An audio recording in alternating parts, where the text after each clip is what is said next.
నమస్కారం. ఎంప్లాయ్మెంట్ న్యూస్లో కనిపించేవి కేవలం ఉద్యోగాల నోటిఫికేషన్లు మాత్రమే కాదు. వాటి వెనక దేశ భవిష్యత్తుకు సంబంధించిన ఒక పెద్ద కథే దాగి ఉంటుంది.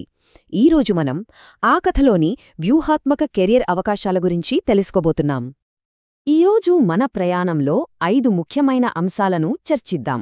ముందుగా ఇండియా హైటెక్ ఫ్యూచర్ ఎలా ఉండబోతోందో చూద్దాం. ఆ తర్వాత దేశ నిర్మాణంలో ఎలాంటి అవకాశాలున్నాయో అన్వేషిద్దాం. అక్కడి నుంచి పరిపాలనలో కీలకమైన పాత్రల గురించి తెలుసుకుందాం. అటుపై మనం అస్సలు ఊహించని ఉద్యోగాల గురించి కూడా మాట్లాడుకుని చివరగా ఈ అవకాశాలను ఎలా మన సొంతం చేసుకోవాలో చూద్దాం. సరే, మరి మొదలు పెడదాం. దేశ ప్రణాళికలు టెక్నాలజీ రంగంలో ఒక కొత్త ఉద్యోగాల వెల్లువను ఎలా సృష్టిస్తున్నాయో చూద్దాం. ఇది కేవలం జాబ్స్ గురించి మాత్రమే కాదు, దేశవ్యాప్తంగా జరుగుతున్న ఆవిష్కరణల గురించి. ఎప్పటికన్నా ఉజ్వలంగా కనిపించే భవిష్యత్తు. ఇదేదో ఆషామాషిగా అన్న మాట కాదు, ఇదొక వ్యూహాత్మక వాగ్దానం. మన హైటెక్ సెక్టార్ ఏ దిశగా పయనిస్తోందో ఈ ఒక్క వాక్యం మనకు స్పష్టంగా చూపిస్తోంది. ఇక్కడ చూడండి, ఒకే ఫ్రేమ్లో ప్లానింగ్ మరియు యాక్షన్ రెండూ కనిపిస్తున్నాయి. ఒకవైపు ప్రభుత్వం ఎలక్ట్రానిక్స్ రంగంలో మనల్ని గ్లోబల్ లీడర్గా మార్చాలని ప్లాన్ చేస్తుంటే, మరోవైపు ఇస్రో లాంటి సంస్థలో ఆ ప్లాన్ను నిజం చేసే సైంటిస్టుల కోసం వెతుకుతున్నాయి. అద్భుతం కదా! అయితే ఇంతకీ ఈ ఈఎస్డిఎం అంటే ఏమిటి? సింపుల్గా చెప్పాలంటే ఇది ఎలక్ట్రానిక్స్ సిస్టమ్ డిజైన్ మరియు మ్యానుఫ్యాక్చరింగ్. అంటే మనం వాడే స్మార్ట్ ఫోన్ల దగ్గర నుంచి అంతరిక్ష నౌకల్లోని క్లిష్టమైన సర్క్యూట్ల దాకా అన్నీ దీని కిందకే వస్తాయి. ఇండియాను కేవలం ఒక కన్జ్యూమర్గా కాకుండా ఒక క్రియేటర్గా మార్చడమే దీని అసలు లక్ష్యం. ఈ రేసులో ఇస్రో ఒక్కటే లేదు. మన టెలికమ్యూనికేషన్స్ భవిష్యత్తును తీర్చిదిద్దే సీడాట్, దేశ రక్షణకవసరమైన ఎలక్ట్రానిక్స్ అందించే బీఈఎల్, మన డిజిటల్ ప్రపంచాన్ని కాపాడే సిఈఆర్టీఐఎన్, ఇలా చెప్పుకుంటూ పోతే ప్రతి సంస్థ ఆవిష్కరణల పోటీలో ముందుంది. వీళ్ళందరి కృషే మన దేశ సాంకేతిక పురోగతి. సరే, టెక్నాలజీ గురించి చూశాం కదా, ఇప్పుడు మనం దేశానికి వెన్నెముక లాంటి రంగానికి వద్దాం. దేశ భవిష్యత్తుకు పునాదులు వేసే భారీ ప్రాజెక్టులు, సేవల గురించి మాట్లాడుకుందాం. 50 ఈ నంబర్ వెనుక ఒక చాలా ఆసక్తికరమైన కథ ఉంది. ఇది ఇంజనీర్ల సంఖ్య కాదు, లేదా డాక్టర్ల సంఖ్య కూడా కాదు. ఇది ఈస్టర్న్ రైల్వే వెతుకుతున్న స్పోర్ట్స్ పర్సన్స్ సంఖ్య. అంటే దేశ నిర్మాణంలో టాలెంట్కు ఎన్ని విభిన్న రూపాలుంటాయో చెప్పడానికి ఇదొక పర్ఫెక్ట్ ఎగ్జాంపుల్. ఆ 50 పోస్టులను ఇంకాస్త లోతుగా చూస్తే హాకీ, క్రికెట్, కబడ్డీ ఇలా రకరకాల క్రీడల్లో నైపుణ్యమున్నవాళ్లకి అవకాశాలున్నాయి. ప్రతిభ ఎక్కడున్నా దానికి గుర్తింపు లభిస్తుందనడానికి ఇదే నిదర్శనం. దేశ నిర్మాణంలో పాలుపంచుకుంటున్న కొన్ని పెద్ద సంస్థలను చూడండి. ఎన్హెచ్ఏఐ దేశవ్యాప్తంగా రోడ్ల నెట్వర్కును నిర్మిస్తుంటే, ముంబై మెట్రో నగర ప్రయాణ స్వరూపాన్నే మార్చేస్తోంది. ఇక ఐఆర్ఈడీఏ అయితే మన భవిష్యత్ ఇంధన అవసరాల కోసం పునరుత్పాదక శక్తి వైపు మనల్ని నడిపిస్తోంది. వీళ్ళందరా ఆధునిక భారతదేశ శిల్పులు.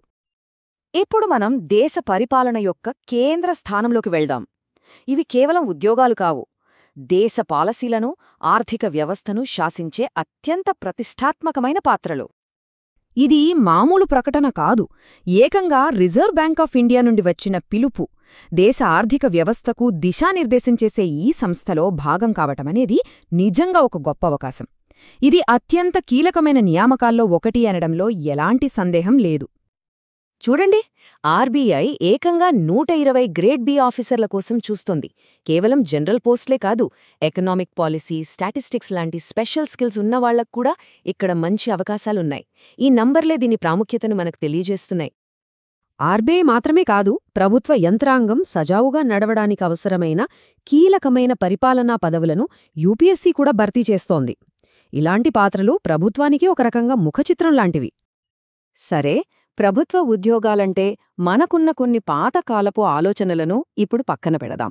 ఎందుకంటే అందుబాటులో ఉన్న కొన్ని ఆశ్చర్యకరమైన, విభిన్నమైన పాత్రల గురించి ఇప్పుడు తెలుసుకోబోతున్నాం. ఈ 2 చిత్రాలు చూడండి. ఒకవైపు శారీరక నైపుణ్యం, మరోవైపు శాస్త్రీయ మేధస్సు. దేశానికి ఈ 2 ఎంత అవసరమో చెప్పడానికి ఇంతకంటే మంచి ఉదాహరణ దొరకదు.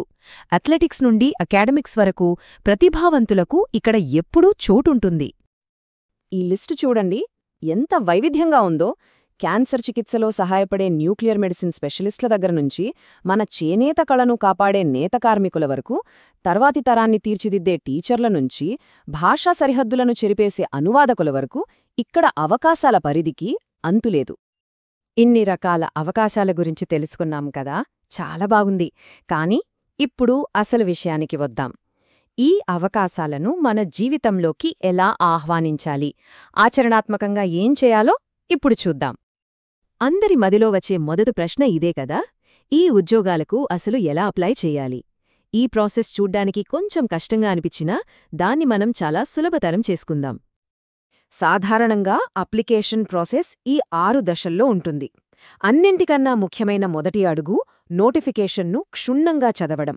మీ అర్హతలను నిర్ధారించుకున్న తర్వాత ఆన్లైన్ రిజిస్ట్రేషన్ దగ్గర్నుండి ఫీజు చెల్లించడం వరకు ప్రతి దశను జాగ్రత్తగా పూర్తి చేయాలి. ఈ స్టెప్స్ ఫాలో అయితే ఈ ప్రయాణం చాలా సులభమవుతుంది. ఇదో చూడండి, ఇది ఈస్ట్ సెంట్రల్ రైల్వే కోసం ఒక నిజమైన అప్లికేషన్ ఫార్మాట్. ఇలా ఒక ప్రాక్టికల్ ఉదాహరణ చూడటం వల్ల ఆ ప్రాసెస్ మనకు మరింత స్పష్టంగా సాధించగలమనే నమ్మకాన్ని ఇస్తుంది. ఈ రోజుల్లో చాలా నియామకాలు ఆన్లైన్లోనే జరుగుతున్నాయి. కానీ కొన్ని ఉద్యోగాలకు ఇప్పటికీ ఆఫ్లైన్లో దరఖాస్తు చేసుకోవాల్సి ఉంటుంది. ఆన్లైన్ పద్ధతి చాలా వేగవంతమైనది, వెంటనే కన్ఫర్మేషన్ వస్తుంది.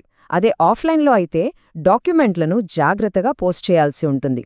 సో నోటిఫికేషన్లో ఏ పద్ధతి సూచించారో సరిగ్గా చూసుకోవడం చాలా ముఖ్యం.